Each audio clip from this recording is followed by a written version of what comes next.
और इन लोग क्लासेस में आपका स्वागत है। आज आपके लिए मैंने इंडियन पिनल कोड आईपीसी का दूसरा लेक्चर सीरीज लेके आया हूँ, जो आपको 50 एमसीक्यू क्वेश्चंस जो इम्पोर्टेंट है सेक्शन वाइज मैंने बना रखा है।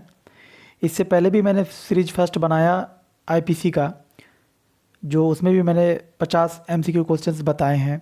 अगर आपने उस वीडियो को नहीं देखा है तो आप प्लेलिस्ट में जा कर के देख सकते हैं, उसका लिंक मैं डिस्क्रिप्शन में दे दूँगा, वहाँ से आप देख लीजिएगा। अगर आप चैनल पे नए हैं तो इसको लाइक एंड सब्सक्राइब करें, शेयर करें, ताकि मैं कोई वीडियो अगर बनाऊँ तो आप तक नोटिफिकेशन पहुँच सके।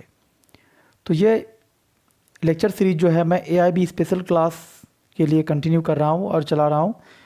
तो ऐसा नहीं है कि जो मैं इंपॉर्टेंट क्वेश्चंस जो आपको बताऊँगा तो सिर्फ आपको एआईबी क्लास में ही काम आएंगे।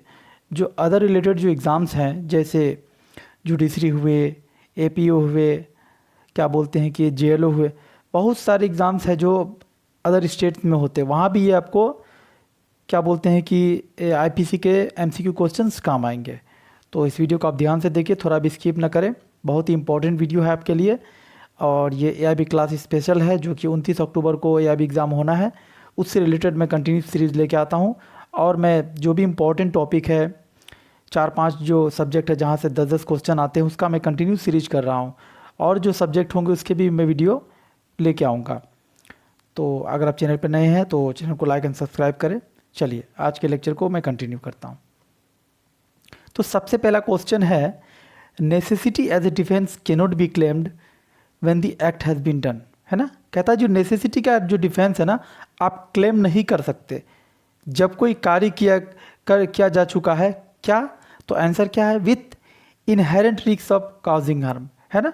कुछ ऐसा काम किया, आपने रिस्क लिया जिससे क्या हुआ, काउजिंग हार्म हुआ, किसी प्रकार का नुकसान ही हुआ। तो यहाँ पे आप नेसेसिटी का डिफेंस नहीं ले पाएंगे।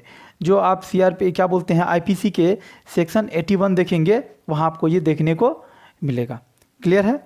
Next question, the act of a child consisting general exception under IPC are mention in. ये जो एक्ट ऑफ चाइल्ड है ना, कहते हैं एक्ट ऑफ चाइल्ड, जब आपको बोलते हैं आईपीसी का सेक्शन 82 देखेंगे और 83 देखेंगे, तो यहाँ पे इस सेक्शन को बताया गया है। तो कह रहा है कि जनरल एक्सेप्शन वगैरह है जो कोई कार्य, कोई अपराध बच्चों के द्वारा कर दिया गया, उसका जनरल एक्सेप्शन आईपीसी में इंडियन पिनल कोड 1860 में कहाँ पर दिया गया, उसका प्रोविज़न कहाँ पर है। तो आप सेक्शन 82, 83, धारा 82 और धारा 83 आईपीसी का देखेंगे तो वहाँ पे आपको देखने को मिलेगा। तो धारा 82, 82 सेक्शन देखते हैं क्या कहता है। Act of a child under 7 years of age, है ना। किसी बच्चे के द्वारा कोई कार्य किया गया जो क्या है, अंडर 7 ईयर है। क्या है? अंडर 7 ईयर है, 7 साल है। तो क्या कहता है section, nothing is an offence which is done by a child under 7 year of age, है ना। उस चीज़ को अपराध नहीं माना जाएगा अगर किसी बच्चे ने किया है, अगर वो 7 साल के अंदर है। क्लियर है। 82 कहता है, और 83 क्या कहता है, act of a child above 7 year and under 12 क्या बोलते हैं, अंडर 12 ऑफ इमेच्योर अंडरस्टैंडिंग। कहता है कि किसी बच्चे के द्वारा कोई कार्य किया गया और वो क्या है, अबव 7 ईयर, मतलब 7 साल से बड़ा है, और क्या है, 12 साल के अंतर्गत, और वो क्या है, इमेच्योर है, मतलब समझ नहीं है उसको, अंडरस्टैंडिंग कि वो क्या कार्य कर रहा है। तो सेक्शन 82-83 में जनरल इतना कहता है, जो इस क्वेश्चन का आंसर है। क्लियर है। Next question, nothing is offence which is done by a child under 7 year of age is best legal maxim. कहता है कि किसी उस चीज़ को अपराध नहीं मानेंगे अगर किसी बच्चे के द्वारा किया गया है और वो बच्चा क्या है, अंडर 7 ईयर है, 7 साल है। तो वो किस लीगल मैक्सिम पे बेस्ड है, डोली इनकेपेक्स। क्या है, डोली इनकेपेक्स। तो इसका मतलब क्या होता है डोली इनकेपेक्स का, incapable of doing any harm और incapable of committing a crime. मतलब क्या है कि कोई कार्य, कोई किसी प्रकार का कोई हार्म, या क्या बोलते हैं इनकेपेबल है, मतलब वो योग्य नहीं है, इतना योग्य नहीं है कि वो उस प्रकार का कार्य कर पाए या फिर कोई क्राइम को कमिट कर पाए। ये डोली इनकेपेक्स का मतलब है और मीनिंग है। क्लियर है। Next question, the principle of doli incapax under Indian penal code 1860 is an exception to criminal liability in which of the following section. ये जो डोली इनकेपेक्स जो मैंने पढ़ा, ये जो उसका क्या बोलते हैं कि एक्सेप्शन है, जो क्रिमिनल लायबिलिटी क्या करता है, बच्चों को क्रिमिनल लायबिलिटी से बचाता है।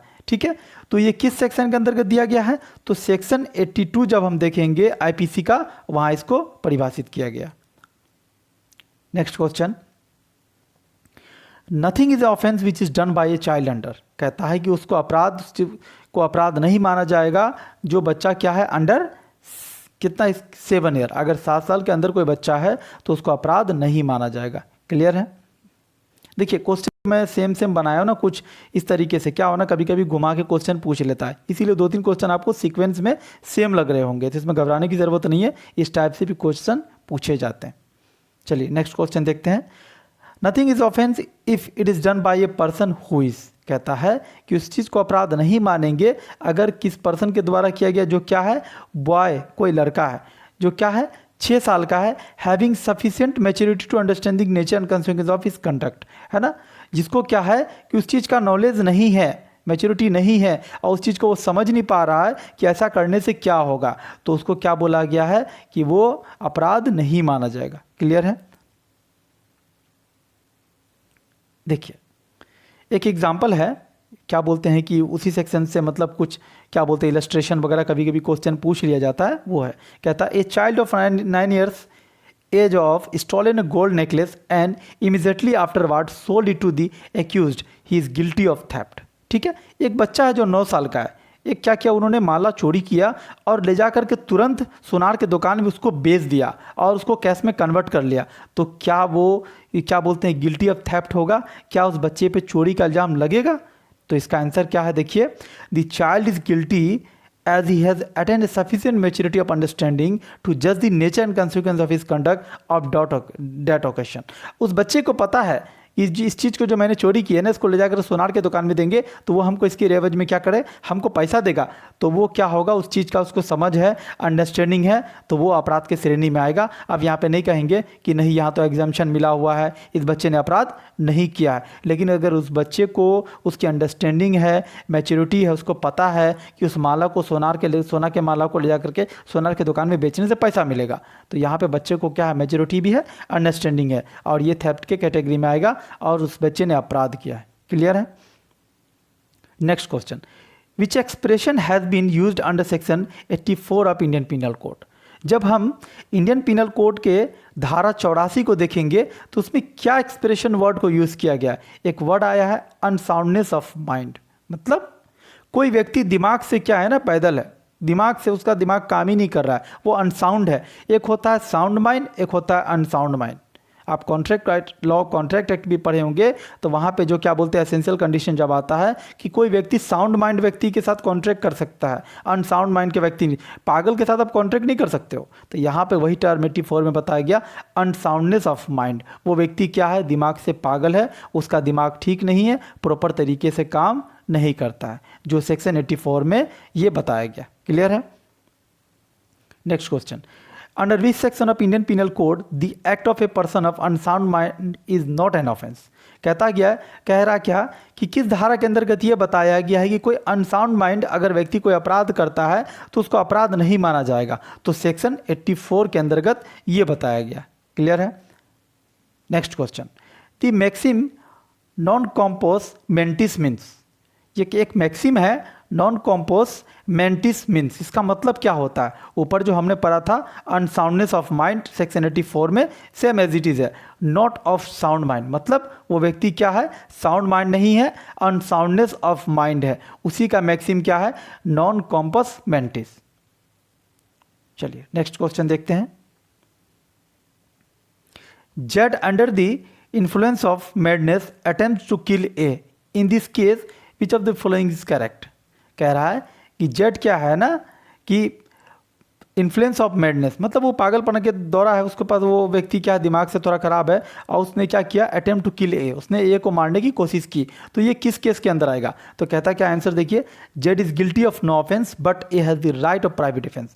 जेड क्या होगा, किसी अपराध के श्रेणी में उसको नहीं लाया जाएगा, लेकिन ए जो है उसके पास राइट ऑफ प्राइवेट डिफेंस है, वो खुद को बचा तो सकता है ना, चलो ठीक है वो पागल है, रास्ता में है, पत्थर फेंक रहा है, आपको पत्थर फेंक के मार रहा है, लेकिन आप भाग तो सकते हो ना, वहाँ से साइड तो हो सकते हो। अब ऐसा नहीं है कि कोई व्यक्ति पागल उसके सामने जाकर खड़े हो गए, लो भाई मारो मारो, ऐसा नहीं कर सकते आप, आपके पास राइट ऑफ प्राइवेट डिफेंस तो है, आप बच तो सकते हो, भाग तो सकते हो, खुद को बचा तो सकते हो ना। क्लियर है? Next question, which section of Indian penal code deals with ड defence of involuntary intoxication?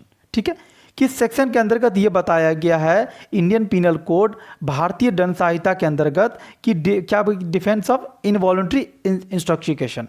Involuntary का मतलब किसी व्यक्ति का स्वेच्छा नहीं है, वॉलंटरी का मतलब स्वेच्छापूर्वक होता, इनवॉलंटरी का मतलब अस्वेच्छापूर्वक, मतलब उसका कंसेंट नहीं था, है ना, वो कंसेंटेड नहीं था और उसको क्या कर दिया गया, इंटॉक्सिकेशन कर दिया गया, उसको किसी प्रकार का नशा पदार्थ वगैरह पिला दिया गया। तो वो किस सेक्शन के अंतर्गत है? Section 85 of Indian penal code. Clear है?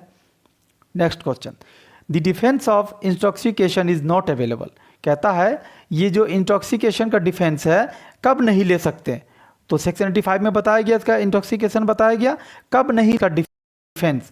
तो where the intoxication is voluntary, जब आप स्वेच्छापूर्वक किसी पर नशा पदार्थ को खुद से ले रहे हैं तो वहां पे आप सेक्शन 85 का डिफेंस नहीं ले पाएंगे। क्लियर है?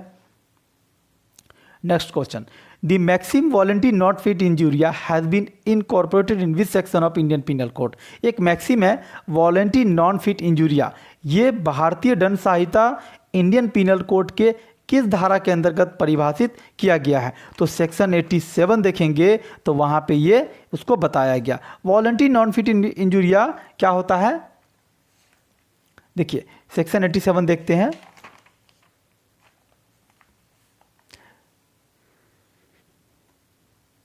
जहां पे आपने अपना कंसेंट दिया, किसी व्यक्ति को आपने कंसेंट दिया, तो वहाँ पे आपका क्या होगा, कंसेंटेंट है। और यहाँ पे क्या होगा, उस यहाँ पे मैक्सिम कहने का वॉलंटरी नॉन फिट इंजूरिया, आपने किसी व्यक्ति को अगर आप कंसेंट दे दिए और उस कंसेंट के देने के बाद अगर आपको किसी प्रकार का इंजूरी होता है तो उस व्यक्ति को आप क्या बोलते हैं कि ऐसा नहीं कहेंगे कि इस व्यक्ति ने मेरे साथ गलत किया, तो वहाँ पर आप कंसेंटेड है, जो सेक्शन 87 के अंतर्गत दिया गया है। क्लियर है? Next question, act causing slight harm is, कहता है छोटा मोटा कोई एक्ट है जिससे क्या हुआ, छोटा मोटा नुकसान ही हुआ, स्लाइट हार्म हुआ, तो क्या कहता है, उसका आंसर क्या है?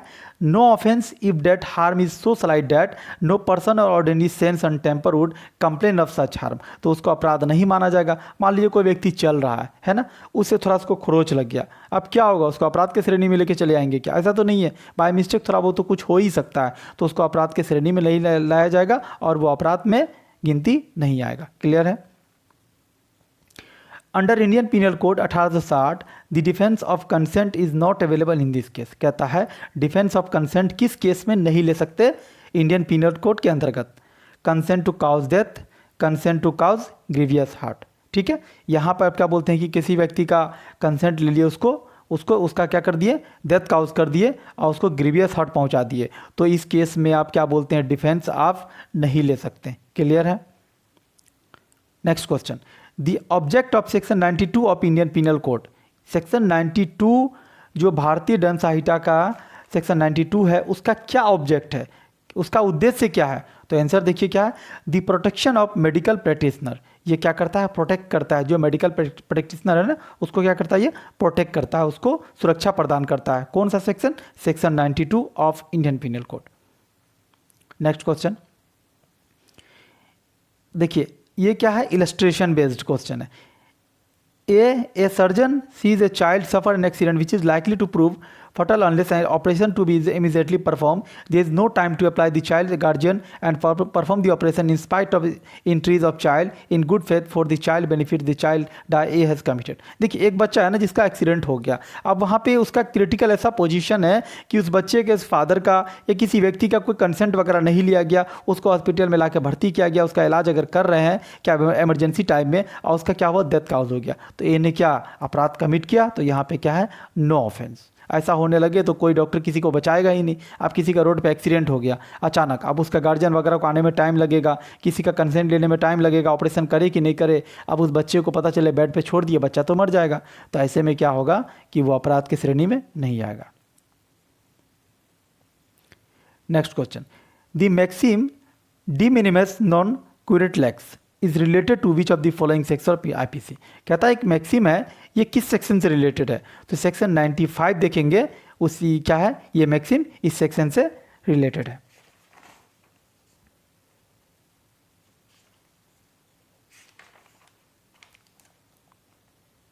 सेक्शन 95 देखेंगे आईपीसी में, तो सेक्शन क्या कहता है, एक्ट काउजिंग स्लाइट हार्म, है ना, कोई छोटा सा कोई तुच्छ का अपराध वगैरह हो गया जिससे क्या हुआ, स्लाइटली थोड़ा सा क्या हुआ, नुकसानी हुआ, हार्म पहुंचा, सेक्शन 95 में इसको बताया गया। नेक्स्ट देखते हैं इसका मतलब क्या है। एक next question, the maxim de minimis non curat lex is the foundation of which general exception under chapter 4 of Indian penal code. तो ये जो मैक्सिम, इसका मतलब क्या होता है, उसका आंसर देखिए, एक्ट काउजिंग स्लाइट हार्म। ये कभी कभी मैक्सिम बेस्ड भी क्वेश्चन पूछ लेता है, तो इसका मतलब क्या होता है, act causing slight harm. Clear है। Next question, the right of private defence based on the natural institute of, ये जो राइट ऑफ प्राइवेट डिफेंस है किस पे बेस्ड है, तो सेल्फ प्रोटेक्शन। क्या है, सेल्फ प्रोटेक्शन। कोई व्यक्ति क्या कर रहा है, खुद को प्रोटेक्ट कर रहा है, जैसे कोई व्यक्ति किसी पे क्या किया, अचानक वार कर रहा है, उस पर क्या बोलते हैं कि अटेम्प्ट टू मर्डर का कोशिश कर रहा है, तो वो क्या करेगा, उसके पास राइट टू प्राइवेट डिफेंस है, वो खुद को बचा सकता है। तो वो क्या है, राइट टू प्राइवेट डिफेंस क्या है, सेल्फ प्रोटेक्शन करने का व्यक्ति को अधिकार है। Next question, every person has right to private defence of, हर एक व्यक्ति के पास राइट ऑफ प्राइवेट डिफेंस है, किस चीज़ का, आंसर देखिए, his own body and property, या खुद का शरीर और खुद की संपत्ति, and the body and property of another person, या दूसरे के शरीर को या दूसरे के बॉडी को या दूसरे के संपत्ति को भी बचाने का राइट ऑफ प्राइवेट डिफेंस एक व्यक्ति के पास है। क्लियर है। Next question, section 97 of IPC expressly state that right of private defence is subject to the restriction content in. देखिए, राइट ऑफ प्राइवेट डिफेंस आपके पास है, लेकिन उस पर कुछ रिस्ट्रिक्शन भी है, ठीक है, जो कहाँ कंटेन किया गया, कहाँ दिया गया आईपीसी में सेक्शन 99 जब देखेंगे तो वहाँ पे राइट ऑफ प्राइवेट डिफेंस का रिस्ट्रिक्शन दिया गया है। क्लियर है। कभी कभी क्वेश्चन पूछ लेता है कि राइट ऑफ प्राइवेट डिफेंस है, उसका रिस्ट्रिक्शन किस सेक्शन में मेंशन है, तो सेक्शन 99 देखेंगे, वहाँ पे ये रिस्ट्रिक्शन मेंशन किया गया है राइट ऑफ प्राइवेट डिफेंस का। Next question, right of private defence is available, कहता है राइट ऑफ प्राइवेट डिफेंस किस किस को अवेलेबल है, किसको मिल सकता है, तो आंसर देखिए, against all member of an unlawful assembly, against all member of an unlawful assembly, against जो व्यक्ति क्या बोलते हैं अनलॉफुल असेंबली का मेंबर है ना, उसके अगेंस्ट जो व्यक्ति होगा उसको प्राइवेट डिफेंस का अधिकार है, उस व्यक्ति को नहीं जो व्यक्ति क्या बोलते हैं अनलॉफुल असेंबली का मेंबर है, जो उसके अगेंस्ट है उसको मिलेगा। ऐसा नहीं जो खुद को बचा रहा है उसके है, जो व्यक्ति अनलॉफुल असेंबली क्रिएट कर रहा है उसको राइट ऑफ प्राइवेट डिफेंस का अधिकार नहीं है। क्लियर है। Next question, right of private defence is not available, किस व्यक्ति को अवेलेबल नहीं right of private defence, when there is a time to record the public authority. देखिए, राइट ऑफ प्राइवेट डिफेंस तो हमारा अधिकार है कि कोई व्यक्ति अगर हम पे क्या बोलते हैं कि हमको मार रहा है या फिर धमका रहा है या कोई चीज़ कर रहा है तो हम खुद को क्या कर सकते हैं, बचा सकते हैं। जैसे कोई व्यक्ति है ये कि लड़की जा रही है रास्ते पे और उस पर कोई व्यक्ति क्या कर रहा है, तेजाब वगैरह फेंक रहा है, तो उसके पास क्या राइट ऑफ प्राइवेट डिफेंस है, लेकिन किस हद तक। जैसे कोई व्यक्ति जा रहा है रोड पे, कोई व्यक्ति उसको तलवार लेके मारने के लिए दौड़ रहा है, ठीक है, अब वो व्यक्ति वहाँ पे खड़ा हुआ है, ठीक है आ जाओ भाई मार के दिखाओ, ऐसा नहीं। अगर आपके पास टाइम है ना तो आप जाकर के पब्लिक अथॉरिटी के पास, पुलिस ऑफिसर थाना में जाकर के पहुँच जाओ, वहाँ कंप्लेन करो, खुद को बचाओ। अब ऐसा नहीं कि कोई व्यक्ति आपको मारने के लिए आ रहा, वहाँ पे बोलो धमकी दो, हाँ ठीक है भाई आ जा, तो यहाँ पे राइट ऑफ प्राइवेट डिफेंस आपका खत्म हो जाएगा। अगर आपके पास टाइम है कि पब्लिक अथॉरिटी के पास अगर आप पहुँच सकते हैं तो आप पहुँच जाइए। क्लियर है। Next question, abetment of an offences, ये जो अबेटमेंट है ये किस क्या कहता है, ऑफ एन ऑफेंसेस, क्या है ये, ऑलवेज एन ऑफेंस, हमेशा इसको अपराध माना जाएगा। ऐसा नहीं कि कोई व्यक्ति किसी को उकसा दिया और वो व्यक्ति अपराध कमिट कर दिया तो बोले नहीं भाई हम तो मजाक किए थे, ऐसा नहीं होता। आप मजाक में भी किसी व्यक्ति को नहीं उकसा सकते हो, आपके उकसाने पर एबेट करने पर कोई व्यक्ति अपराध कमिट कर सकता है, ये हमेशा क्या होगा, ऑफेंस होगा, यहाँ पे आपको डिफेंस वगैरह नहीं मिल सकता है। Next question, in which section of IPC the definition of criminal conspiracy is given, भारतीय दंड संहिता के किस धारा के अंतर्गत क्रिमिनल कॉन्स्पिरेसी जो आपराधिक साजिश है ना उसको बताया गया है, तो सेक्शन 120A देखेंगे आईपीसी का, वहाँ पे ये परिभाषित किया गया, इसका डेफिनेशन दिया गया है। Next question, under which provision of the Indian penal code punishment for criminal conspiracy is given, भारतीय दंड संहिता के किस धारा के अंतर्गत जो क्रिमिनल कॉन्स्पिरेसी जो व्यक्ति ने किया है उसका क्या है पनिशमेंट का प्रोविजन है, तो सेक्शन 120B धारा 120B भारतीय दंड संहिता 1860 के अंतर्गत ये बताया गया। Next question, to constitute an offence of criminal conspiracy under Indian penal code what is the necessary condition to be proved. कहता है कि ये जो कोई व्यक्ति क्रिमिनल कॉन्स्पिरेसी किया है उसको प्रूव करने के लिए क्या कंडीशन को प्रूव करना पड़ेगा। तो आंसर देखिए क्या है, there must be an agreement of 2 और more person to do an illegal act or do illegal act by illegal means. क्या कहता है, दो व्यक्ति के बीच में कोई एग्रीमेंट होगा, या तो कोई इलीगल एक्ट कर रहा है और क्या कर रहा है, लीगल एक्ट कर भी रहा है लेकिन उसको इलीगल मीन्स से कर रहा है। इस चीज़ को प्रूव करना पड़ेगा कि उस व्यक्ति ने क्या किया है, क्रिमिनल कॉन्स्पिरेसी कमिट किया है। क्लियर है। Next question, an agreement is designated at criminal conspiracy if. कहता है कि कोई एक एग्रीमेंट होगा जो क्रिमिनल कॉन्स्पिरेसी में कन्वर्ट हो जाएगा। तो कब, आंसर देखिए, 2 और more person agree to do an illegal act. जब 2 या 2 से अधिक व्यक्ति तैयार हो जाए, एग्री हो जाए कोई गैर कानूनी कार्य करने के लिए, तो वो क्रिमिनल कॉन्स्पिरेसी के अंतर्गत आ जाएगा। Next question, for criminal conspiracy the maximum number of person is required. कहता है क्रिमिनल कॉन्स्पिरेसी जो होगा ना, आपराधिक कोई साजिश रच रहा है तो उसके अंतर्गत मैक्सिमम कितने पर्सन होना चाहिए। तो 2 व्यक्ति का होना जरूरी है, एक व्यक्ति से तो होगा नहीं, 2 या 2 से अधिक हो सकते हैं। Next question, X and Y agree to commit theft. X और वाई दोनों मिलकर एग्री कर रहे हैं कि हमको क्या करना है, जेड के घर में कमिट करना है। क्या करना है, कमिट थेफ्ट, चोरी करना है। But no theft is actual committed, लेकिन चोरी हुआ नहीं। They are guilty of criminal conspiracy. उसको वो क्या गिल्टी होगा, उन दोनों ने मिलकर क्या किया, एक क्या षड्यंत्र रचा था, क्रिमिनल कॉन्स्पिरेसी किया था कि हमको जेड के घर में चोरी करना है। क्लियर है।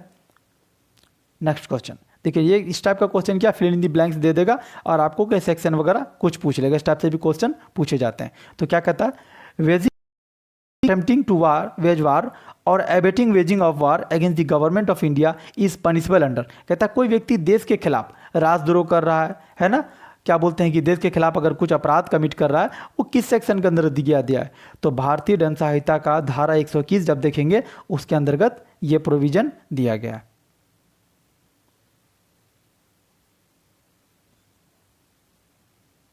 Next question, under which of the following section of Indian penal code 1860 a conspiracy to wage war against the government of India. ठीक है, इसका पनिशबल जो क्या बोलते हैं, कोई व्यक्ति वेजिंग वार कर रहा है, राजद्रोह कर रहा है, देशद्रोह कर रहा है, देश के अगेंस्ट, गवर्नमेंट के अगेंस्ट, तो उसका पनिशबल किस सेक्शन के अंतर्गत है। तो 121A इसका क्या है, पनिशबल का, पनिशमेंट का प्रोविजन बताया गया IPC के अंतर्गत। Next question, which section of Indian penal code define sedition. Sedition का मतलब होता है राजद्रोह। किस सेक्शन के अंतर्गत भारतीय दंड संहिता के अंतर्गत सेडिशन को बताया गया। तो section 124A of Indian penal code sedition को डिफाइन करता है। Next question, which one of the following is an essential ingredient of sedition. ये जो सेडिशन होगा, राजद्रोह होगा ना, उसका एसेंशियल एलिमेंट, आवश्यक तत्व क्या है। तो देखिए, words spoken must be capable of existing disaffection towards the government. कोई व्यक्ति बोल करके, है ना, ऐसा वर्ड बोल रहा है और कि उससे क्या होता है कि उसको गवर्नमेंट के खिलाफ बोल रहा है, सरकार के खिलाफ बोल रहा है और देश के खिलाफ बोल रहा है, तो वो व्यक्ति क्या कमिट कर रहा है, सेडिशन कमिट कर रहा है और वो राजद्रोह क्या माना जाएगा। क्लियर है। Next question, which one of the following is nether an offence against person nor property. कौन सा ऐसा अपराध है ना व्यक्ति के खिलाफ किया जा रहा है ना व्यक्ति के प्रॉपर्टी के खिलाफ। तो वो कौन सा अपराध है, सेडिशन। सेडिशन किसके खिलाफ होता है, ऑलवेज गवर्नमेंट के अगेंस्ट होता है। क्लियर है। Next question, in which of the following section of Indian penal code preparation is punishable. किस सेक्शन के अंतर्गत ये बताया गया IPC में कि प्रिपेशन जो क्या होगा, अपराध के श्रेणी में आएगा और वो पनिशेबल है। तो सबसे पहला सेक्शन क्या है, 122 में कहता है collecting arms to with intention to waging wars, है ना। कोई व्यक्ति क्या हथियार कलेक्ट कर रहा है, किस चीज़ के लिए, वेजिंग वार करने के लिए, देशद्रोह राजद्रोह करने के लिए गवर्नमेंट के खिलाफ। तो वो सेक्शन 122 के अंदर वो क्या है, पनिशेबल है। 126 में देखते हैं क्या है, कमिटिंग 126 में क्या है, कमिटिंग डिप्रेडेशन, लूटपाट करना। क्या बोलते हैं, गवर्नमेंट के क्या करना, लूटपाट करना। अगर कोई व्यक्ति लूटपाट की तैयारी कर रहा है तो ये भी अपराध के श्रेणी में आएगा और इसका प्रिपरेशन करना भी अपराध माना जाएगा। और लास्ट क्या, दूसरा सेक्शन क्या है इसका, section 399 making preparation to commit dacoity. कोई व्यक्ति तैयारी कर रहा है कि डकैती करना है, तो इसका प्रिपरेशन भी क्या है, अपराध के श्रेणी में है और वो क्या है, प्रिपरेशन को पनिशेबल माना जाएगा इंडियन पिनल कोड के अंतर्गत। Next question, unlawful assembly has been defined in the Indian penal code. Unlawful assembly है ना, वो कहाँ डिफाइंड है? इंडियन पीनल कोड के अंतर्गत। तो सेक्शन 141 ऑफ आईपीसी, धारा 141 भारतीय दंड संहिता के अंतर्गत ये डिफाइंड किया गया अनलॉफुल असेंबली को। Next question, for an unlawful assembly the minimum number of person require. Unlawful assembly होगा ना, इसमें कितने व्यक्ति कम से कम होने चाहिए? तो कम से कम 5 व्यक्ति होना चाहिए, minimum number. Next question, which of the following is not an essential element of unlawful assembly. कहता है कि वो कौन सा आवश्यक तत्व तो जरूरी नहीं है, अनलॉफुल असेंबली का एलिमेंट नहीं है। तो कॉमन इंटेंशन होना जरूरी नहीं है। किसका? अनलॉफुल असेंबली का। व्यक्ति चलते चलते जा रहा है, बीच में कहीं भी झगड़ा होता है, वहाँ पे शामिल हो गया। वो पहले से थोड़े उसके दिमाग में कॉमन इंटेंशन था कि हम रास्ता से जाएंगे, बीच में कहीं पे कुछ मामला हो रहा होगा, उसमें हम भी शामिल हो जाएंगे, तो वहाँ पे उसका कॉमन इंटेंशन जरूरी नहीं है। Next question, joining unlawful assembly arm with deadly weapon has been dealt with under dash of the Indian penal code. किस सेक्शन के अंतर्गत ये बताया कि कोई व्यक्ति क्या डेडली वेपन जो है उसके साथ क्या कर रहा है? अनलॉफुल असेंबली में ज्वाइन हो रहा है। तो सेक्शन 144 इसको परिभाषित करता है भारतीय दंड संहिता के अंतर्गत। Next question, use of violence by a member of an assembly of 5 or more person in furtherance of common object will constitute. कहता है यूज ऑफ वायलेंस है ना, यूज कर रहा वायलेंस, और मेंबर ऑफ असेंबली, और 5 से ज़्यादा व्यक्ति है, और वो क्या करते हैं? उसका कॉमन ऑब्जेक्ट क्या है? 5 से ज़्यादा अधिक व्यक्ति को वायलेंस यूज़ कर रहा है, उपद्रव कर रहा है, हल्ला कर रहा है, पब्लिक प्रॉपर्टी को नुकसानी पहुंचा रहा है, तो वो क्या कमिट कर रहा है? राइट कमिट कर रहा है। आप सुनते होंगे ना, कहीं पे दंगा हो गया, राइट कमिट हो गया, तो सेक्शन 144 के अंतर्गत वो क्या है? आईपीसी में वो राइट कमिट कर रहा है, क्या बोलते हैं? दंगा कर रहा है। Next question, in Indian penal code punishment for rioting is provided. कहता है कोई व्यक्ति अगर राइट कमिट कर रहा है तो उसका क्या पनिशमेंट है भारतीय दंड संहिता के अंतर्गत? तो सेक्शन 147 देखेंगे, धारा 147 देखेंगे आईपीसी का, उसके अंतर्गत उसका पनिशमेंट का प्रोविजन बताया गया है। Next question, punishment for writing under IPC, ये जो है पनिशमेंट कितना दिन होगा? कोई व्यक्ति अगर राइट कमिट कर रहा है तो इंडियन पीनल कोड के अंतर्गत कितना साल का उसको सजा मिलेगा? फॉर 2 ईयर्स और फाइन विथ बोथ, 2 साल का सजा मिलेगा, या फाइन के साथ, या फिर दोनों। Next question, writing while arm with deadly weapon is punishable under IPC. कोई व्यक्ति क्या बोलते हैं? राइट कमिट कर रहा है ना, दंगा कर रहा है, लेकिन उसके पास कोई आर्म है, किसी प्रकार का हथियार है, तो उसका पनिशेबल जो प्रोविजन है, सजा का प्रोविजन भारतीय दंड संहिता के अंतर्गत कौन से धारा के अंतर्गत है? तो सेक्शन 148 देखेंगे आईपीसी का, वहां बताया गया। Next question, section 149 of Indian penal code 1860 कहता है, सेक्शन 149 जो भारतीय दंड संहिता का है वो क्या बताता है? तो क्रिएट ए डिस्टिंक्ट ऑफेंस, कुछ अलग तरीके का अपराध क्या करता है? ये क्रिएट करता है, जो सेक्शन 149 में आपको आईपीसी में देखने को मिलेगा। Next question, which one of the following section of Indian penal code 1860 uses the word wantonly is. ठीक है, ये वर्ड है ना, आपको सेक्शन 153 में अगर देखेंगे तो आपको ये वर्ड क्या बोले? देखने को मिलेगा। चलिए इस सेक्शन को थोड़ा देख लेते हैं, क्या कहता है।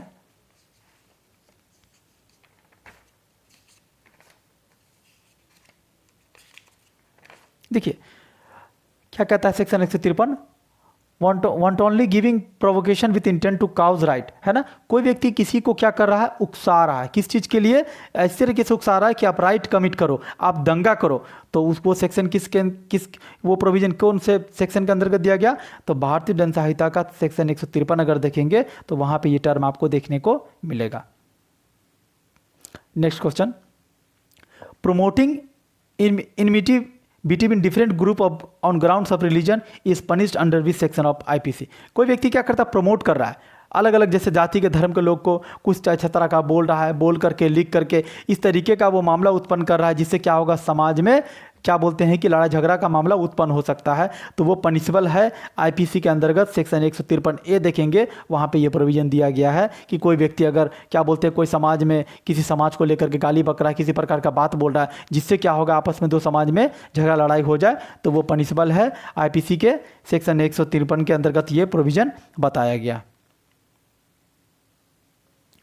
सेक्शन 153A सेक्शन 153 तो मैंने पढ़ा, सेक्शन 153 में डबल ए है, तो क्या कहता है, has been inserted in the IPC 1860 by which of the following criminal law amendment. तो किस क्रिमिनल लॉ अमेंडमेंट के अंतर्गत सेक्शन 153 में डबल ए अमेंडमेंट करके जोड़ा गया था? तो से क्या बोलते हैं, एक्ट ऑफ 2005 में ये अमेंडमेंट हुआ था, जिसके अंतर्गत इसको ऐड किया गया था।